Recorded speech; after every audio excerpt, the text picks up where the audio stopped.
Railway पटरी पर मारे गए वो गरीब, वो मजदूर कितने मजबूर रहे होंगे, मानसिक तौर पर किस तरह से बदहवास होंगे वो। उन्होंने ये भी नहीं सोचा होगा कि जिस पटरी पर वो सो रहे हैं वहां से एक गाड़ी गुजर सकती है, मगर वो सोच रहे होंगे लॉकडाउन चल रहा है, इस वक्त ट्रेनें नहीं चल रही होंगी, आइए सो जाते हैं। वो सब मारे गए। और आज ये सवाल पूछना बहुत जरूरी है कि उनकी मौत का जिम्मेदार कौन है, किसकी उदासीनता, किसकी आपराधिक लापरवाही के चलते उन गरीब मजदूरों की मौत हुई। यह सवाल भी पूछना हमें होगा कि क्या पिछले 41 दिनों में हमारी सरकारें, केंद्र और राज्य सरकारें, गरीबों के खिलाफ एक साजिश के तहत काम कर रही हैं। मैं एक बहुत बड़ा आरोप लगा रहा हूं, एक साजिश के तहत काम कर रही हैं और मैं आपको बताने वाला हूं। मगर सबसे पहले मैं प्रधानमंत्री ने जो अफसोस जाहिर किया वो मैं आपको पढ़ के सुनाना चाहता हूं। Extremely anguished by the loss of lives due to the rail accident in Aurangabad, Maharashtra, have spoken to Railway Minister Shri Piyush Goyal and he is closely monitoring the situation. All possible assistance required is being provided. प्रधानमंत्री कह रहे हैं मैं बहुत दुखी हूं, बहुत दुखी हैं प्रधानमंत्री और होंगे। हर जिम्मेदार शख्स को, हर संवेदनशील शख्स को इस घटना ने हिलाकर रख दिया है। प्रधानमंत्री आप दुखी हैं, मगर आप दुखी होने से बहुत ज्यादा कर सकते हैं। मैं जो इस मंच पर बैठकर आपसे बात कर रहा हूं, मैं सिर्फ इस मुद्दे पर आपसे सवाल, आपकी सरकार से सवाल कर सकता हूं, राज्य सरकारों से सवाल कर सकता हूं, मगर आप प्रधानमंत्री सिर्फ 4 घंटे का वक्त देने के बजाय उन्हें ट्रेनें मुहैया करा सकते थे, उस वक्त नहीं हुआ। आप पीएम केयर से उन्हें सीधे पहुंचा सकते थे, उस वक्त नहीं हुआ। क्या यह पूछा नहीं जाना चाहिए कि उनके लिए ऐसी व्यवस्था क्यों नहीं थी महाराष्ट्र के अंदर कि उन्हें अपनी फैक्ट्रीज छोड़ के छत्तीसगढ़ का रुख करना पड़ा? क्या इस मुद्दे पर मुख्यमंत्री उद्धव ठाकरे कटघरे में नहीं है? क्या यह सवाल नहीं पूछा जाना चाहिए? आज इस मुद्दे को छुपाने की पूरी कोशिश की जाएगी। मैं दावे के साथ कह सकता हूं इस मुद्दे पर केंद्र सरकार को कटघरे में रखा जाना चाहिए, क्योंकि जब आप सिर्फ 4 घंटे का वक्त देते हैं उस गरीब मजदूर को और फिर उसकी तकलीफ को आप मुख्य धारा की मीडिया में नहीं दिखाते, उसकी तकलीफ को आप छुपाने की कोशिश करते हैं, इससे बड़ी आपराधिक साजिश क्या हो सकती है कि रेलवेज इन गरीबों से पैसे लेता है और फिर ये ट्विस्ट दिया जाता है कि नहीं साहब हम तो 85% सब्सिडी उन्हें दे रहे हैं। कितनी बड़ी गलत बयानी, कितना बड़ा झूठ। चलिए फिर से हम कुछ मुद्दों की बात करते हैं। आपकी स्क्रीन पर यह है गुजरात सरकार का फरमान। इसमें साफ तौर पर लिखा गया है कि गुजरात सरकार आईपीएस और आईएएस ऑफिसर्स को नियुक्त करेगी जो तालमेल बिठाएंगे राज्य सरकारों के साथ जहां ये गरीब मजदूर जा रहे हैं, और फिर इन गरीब मजदूरों से पैसा लिया जाएगा। अश्विनी कुमार जो कि गुजरात के अंदर सीएमओ में हैं, चीफ मिनिस्टर्स ऑफिस में हैं, उनका बयान यहां पर दिया गया है जिसमें वो कह रहे हैं जो भी गरीब मजदूर जाएंगे उनसे पैसा लिया जाएगा। यह साफ तौर पर लिखा गया है। वीके यादव जो कि रेलवे बोर्ड के चेयरमैन है, साफ तौर पर कह रहे थे कि हम जानबूझकर पैसा ले रहे हैं ताकि बेवजह लोग सिर्फ जरूरत के हिसाब से इन ट्रेनों में सफर करें, अपने घरों को जाएं। मानो इस वक्त गरीब मजदूर जो है वो मुंबई से बिहार निकल जाएगा पिकनिक मनाने के लिए। इस कदर मिसट्रस्ट, इस कदर अविश्वास है अपने देश के गरीबों को लेकर। और पूरा एक तंत्र लग गया है इस बीजेपी आईटी सेल का। मैं नहीं जानता हूं इस बीजेपी आईटी सेल के जो गुर्गे हैं इनके लिए नर्क में कौन सी काली जगह सुरक्षित है जो इस वक्त भी इन गरीबों के साथ इतनी घटिया हरकत ये लोग कर रहे हैं। इन्होंने पूरा एक प्रोपेगेंडा चलाया इन गरीबों के खिलाफ। जिस 85% सब्सिडी की तुम बात कर रहे थे वो कोई नई बात नहीं है। नंबर 1, 47% पहले ही रेलवे सब्सिडी देती है। इसके अलावा वो जो ट्रेन एक तरफ जा रही है दूसरी तरफ खाली जाती है, तो उस जो खाली वापस आ रही है उसका भी खर्चा है। इसके अलावा फिजिकल डिस्टेंसिंग की वजह से तमाम जो लोग हैं, मजदूर हैं, गरीब हैं, वो अलग अलग दूर दूर बैठे हैं, तो उसका भी जो खर्चा है वो भी, ये सब मिलाकर करीब 92% बनता है, जिसे इन्होंने 85% कर दिया। इस कदर झूठ बोला जा रहा है, इस कदर इनका प्रचार तंत्र काम करता है। और जब वो गरीब मजदूर बांद्रा पहुंचता है, मुंबई के बांद्रा पहुंचता है और अपनी आवाज बुलंद करने की कोशिश करता है, तो भारतीय जनता पार्टी का समर्थित चैनल रिपब्लिक यह कहता है कि ये भाड़े के टट्टू हैं, कि ये अभिनेता हैं। और जब इन पत्रकारों पर एफआईआर दर्ज होता है, क्या आप जानते हैं 3 पत्रकारों पर एफआईआर दर्ज है समाज के अंदर विद्वेष फैलाने के आरोप में, सांप्रदायिक सौहार्द बिगाड़ने के आरोप में, और अब वो इस तरह से बर्ताव कर रहे हैं मानो स्वतंत्रता सेनानी हो, मानो भगत सिंह हो। गुलाम भारत के इतिहास में ऐसे कई भारतीय थे जिन्होंने अंग्रेजों को लंबी लंबी माफीनामे के चिट्ठे लिखे, उससे ज्यादा कोई औकात नहीं है। मैं मानता हूं कि इन गरीबों के लिए मुख्यमंत्री उद्धव ठाकरे को ऐसे इंतजाम करने चाहिए थे ताकि वो सलीके से वहां रह सकते, मगर यही उद्धव ठाकरे पहले दिन से लगातार प्रधानमंत्री नरेंद्र मोदी से अपील कर रहे थे कि प्लीज इन्हें ट्रेन्स मुहैया कराइए, क्योंकि ये लोग वापस जाना चाहते हैं, करिए।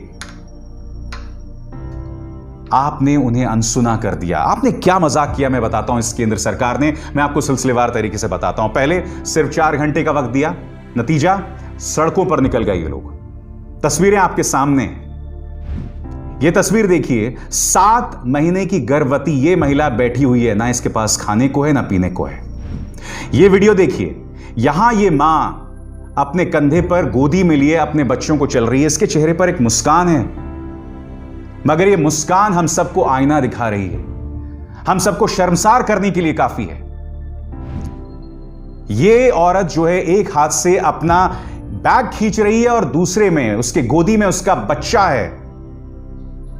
तुमने ये गुनाह किया है गरीबों के साथ, और अब भी जनता का ध्यान भटकाने के लिए तुम्हारे पास एक ही तरीका है, हिंदू मुस्लिम करो जम के और मुद्दों की तरफ से ध्यान हटा दो आराम से।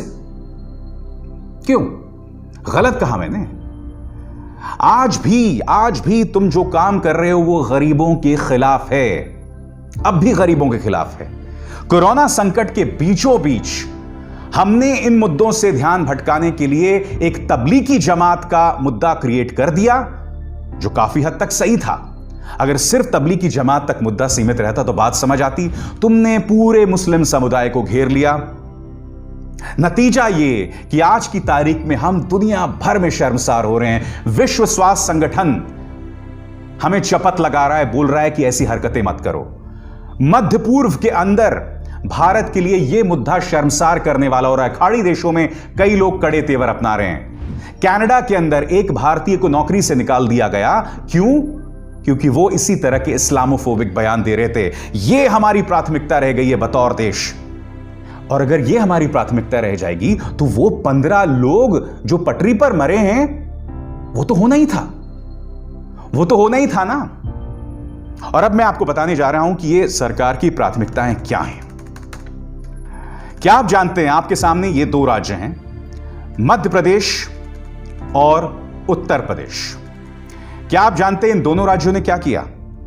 इन्होंने जो श्रम कानून हैं उनकी धज्जियां उड़ा दी। उत्तर प्रदेश सरकार ने तो बाकायदा एक अध्यादेश भेज दिया है जिसमें जो गरीब मजदूर फैक्ट्रीज में काम कर दिए ना, उनके अधिकार उनसे लगभग ले लिए गए हैं। मैं आपको बताता हूं इन्होंने किया क्या है। सबसे पहले मैं उत्तर प्रदेश की बात करता हूं। उत्तर प्रदेश ने जो संशोधन लाया है अपने लेबर कानून में, उसके अंतर्गत अब औद्योगिक विवाद हल करने को लेकर जो लेबर कानून था वो ध्वस्त हो गया है। ऑक्यूपेशनल सेफ्टी, ऑक्यूपेशनल सुरक्षा जो मजदूरों की है वो ध्वस्त हो गई है। मजदूर जिनके वर्किंग कंडीशन और स्वास्थ्य को लेकर चिंताएं थी वो खत्म हो गई हैं। Trade union, contract workers, migrant labours, ये तमाम मुद्दे जो हैं, ये तमाम चीजें ध्वस्त हो गई हैं। क्या चीजें अभी लागू हैं वो मैं आपको पढ़ के सुनाना चाहता हूं, जो अभी भी बदस्तूर बनी हुई हैं। Building and other construction workers act 1996, workman compensation act 1923, Bonded Labor Systems Abolition Act 1976, Section 5 of the Payment of Wages Act 1936, ये अभी बदस्तूर जारी हैं। और इसके अलावा लेबर लॉज के अंदर जो खास प्रावधान औरतों और बच्चों के लिए थे वो योगी सरकार ने जारी रखे हैं। उसी तरह से मध्य प्रदेश सरकार ने पूरी तरह से लेबर लॉज को कमजोर कर दिया है। जो स्वास्थ्य से जुड़ी चिंताएं थी मजदूरों की वो खत्म कर दी हैं। आपकी स्क्रीन पर यह बिजनेस स्टैंडर्ड की खबर है, इसमें साफ तौर पर लिखा हुआ है, The labor law changes in MP will allow more factories to operate without following safety and health norms and give a free hand to new companies to keep laborers in service as per their convenience. अपनी सुविधा के हिसाब से तुम labour को रख सकते हो, अपनी सुविधा के हिसाब से तुम इन्हें निकाल सकते हो। उनके स्वास्थ्य को लेकर कोई चिंताएं नहीं है। और ये कोई और नहीं बल्कि दो राज्य, दोनों बीजेपी शासित राज्य कर रहे हैं। मैं तारीफ करना चाहूंगा कर्नाटक के मुख्यमंत्री येदियुरप्पा की, बीजेपी के मुख्यमंत्री हैं, मगर आपको याद होगा कि बिल्डर्स के दबाव के चलते इन्होंने गरीब मजदूरों के लिए ट्रेनें कैंसिल कर दी थी। और यह आदमी तेजस्वी सूर्या, जिसके वाहियात और घटिया बयानों की वजह से अंतर्राष्ट्रीय तौर पर भारत को शर्मिंदगी झेलनी पड़ रही है, तेजस्वी सूर्या बीजेपी का सांसद, इसने इस ट्वीट के जरिए कहा था कि बहुत ही महान, बहुत ही बोल्ड काम किया है बीएस येदियुरप्पा सरकार ने। मगर येदियुरप्पा जी को बाद में समझ आई कि मैं बिल्डर्स के दबाव के चलते गरीब मजदूरों को नहीं कुचल सकता। एक दिन बाद उन्होंने फिर से वो ट्रेनें बहाल कर दी है।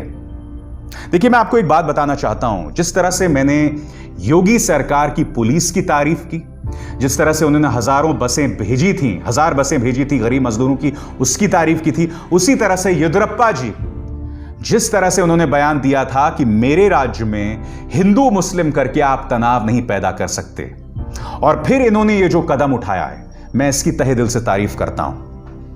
मगर हकीकत ये सामने उभर कर आ रही है कि गरीब मजदूर की कोई नहीं सुन रहा। केंद्र सरकार के संवेदनहीन रवैये के चलते ही उन 15 मजदूरों की मौत हुई है। मैं क्यों नहीं उसे हत्या करार दूं। आपके सामने रिटायर्ड जस्टिस दीपक गुप्ता का यह बयान। जस्टिस दीपक गुप्ता कह रहे हैं कि देश का जो कानून है वो जो धनी लोगों के पक्ष में है और गरीब लोगों के खिलाफ, उन्हें न्याय मिलने में देरी होती है।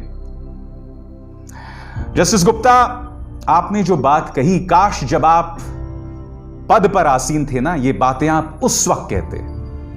इस तरह का आत्ममंथन सेवानिवृत्त हो जाने के बाद इसके कोई मायने नहीं है, क्योंकि सेवानिवृत्त होने के बाद कुछ लोग बेशर्मी से राज्यसभा चले जाते हैं, सुप्रीम कोर्ट से सीधे चले जाते हैं किसी को, और उन्हें बिल्कुल भी परवाह नहीं होती कि इससे न्यायपालिका की साख पर सवाल उठ रहे हैं। आज जो आपने बात कही बिल्कुल सही कही, और ये 15 मौतें जो हुई हैं वो उसका जीता जागता प्रमाण है। क्या करोगे बताओ तुम? आज मैं बीजेपी से कहना चाहता हूं, क्या करोगे? क्या इसके खिलाफ भी तुम प्रोपेगेंडा चलाओगे, ये कहोगे कि ये सब झूठ है? क्या इसके खिलाफ भी तुम कहोगे कि ये सब गलत बयानी है, ये हुआ ही नहीं? तुम ये कर सकते हो। और मैं आपको बता रहा हूं, कल को अगर फरमान आ गया ना बीजेपी की तरफ से, ये सभी चैनल्स घुटने टेक देंगे और कह देंगे नहीं साहब, ऐसी दुर्घटना हुई ही नहीं। और इस देश की जनता इतनी अंधी है, इतनी ब्रेन वॉश्ड है कि उनके सामने ये मौतें होंगी, फिर भी कहेंगे नहीं साहब, ये मौतें नहीं हुई हैं। तुमको शर्म आनी चाहिए, शर्म आनी चाहिए, क्योंकि गाहे बगाए कभी ना कभी इसका खमियाजा तुम जरूर भुगतोगे। तुमसे आज मुझे और कुछ नहीं कहना है। अब खबरें पाइए सबसे पहले हमारे मोबाइल न्यूज एप्लीकेशन पर। एंड्रॉइड या iOS प्लेटफॉर्म पर जाइए, HW न्यूज नेटवर्क को सर्च कीजिए, डाउनलोड कीजिए और अपनी सुविधानुसार भाषा का चयन कीजिए। खबरों की भीड़ में अपने काम की खबर पाते रहिए।